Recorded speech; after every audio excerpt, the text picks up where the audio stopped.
नमस्कार बच्चों, एक बार फिर से आप सभी का स्वागत है आपके अपने YouTube channel the PCM vision में। आज की इस वीडियो में हम लोग क्लास 12 पॉलिटिकल साइंस के तीसरा चैप्टर समकालीन विश्व में अमेरिकी वर्चस्व के मोस्ट इंपोर्टेंट एमसीक्यू प्रश्नों को डिस्कस करेंगे बच्चों, जो आपके बोर्ड एग्जाम की दृष्टि से बहुत ही ज्यादा महत्वपूर्ण है और इन प्रश्नों के आने की संभावना भी बहुत ही ज्यादा है। तो आप लोग वीडियो पे अंत तक बने रहिएगा और वीडियो अच्छा लगे तो वीडियो को लाइक करके दोस्तों में शेयर अवश्य करिएगा।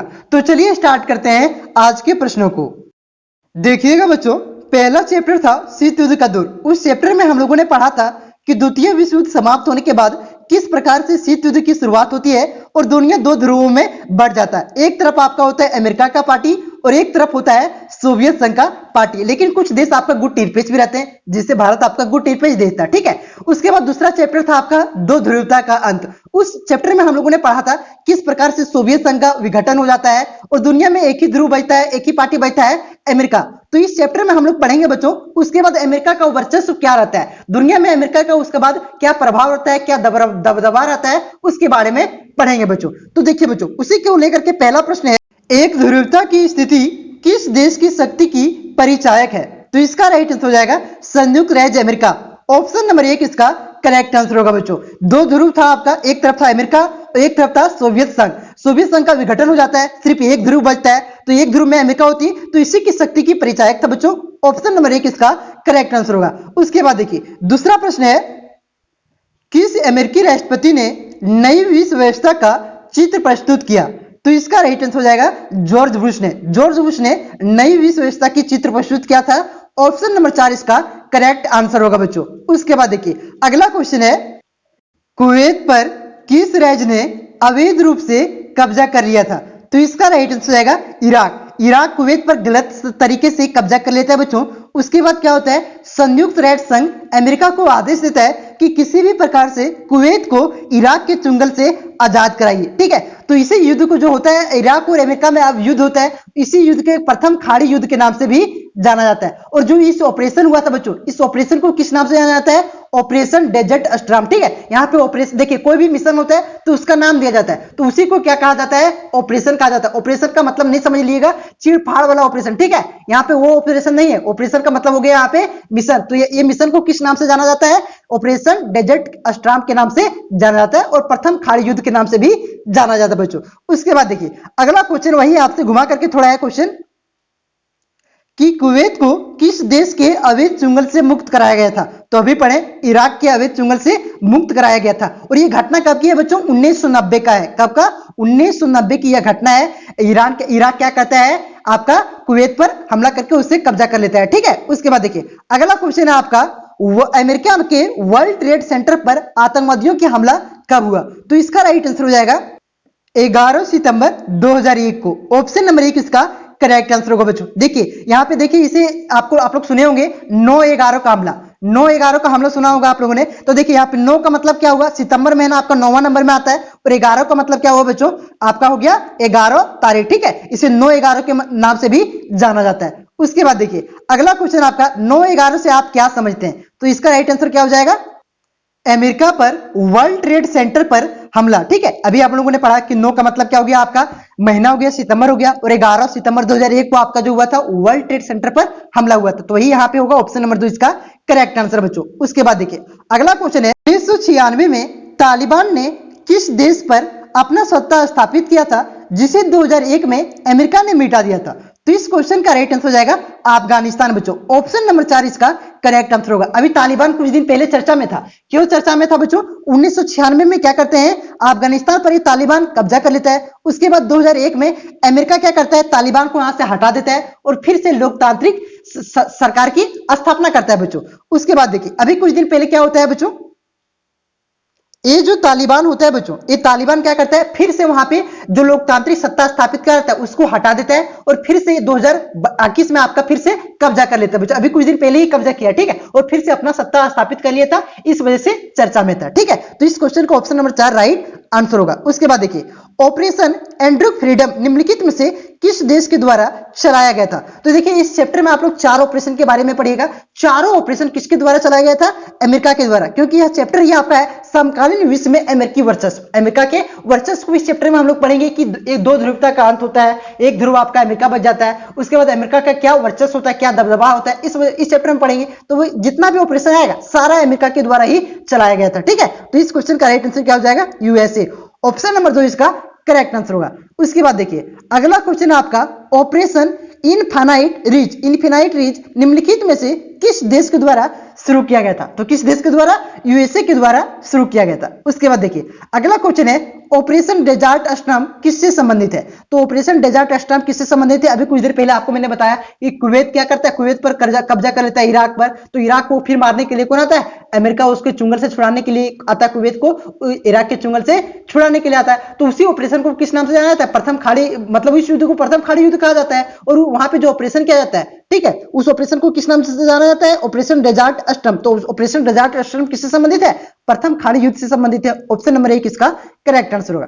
उसके बाद देखिए अगला क्वेश्चन है किस देश ने 2003 में संयुक्त राष्ट्र संघ की उपेक्षा करके इराक पर आक्रमण कर दिया था? देखिए बच्चों अमेरिका का फिर यहाँ पे पावर पड़ रहा है। अमेरिका क्या करता है बच्चों, बिना संयुक्त राष्ट्र को जानकारी दिए हुए क्या करता है? इराक पर हमला कर देता है बच्चों। किस पर?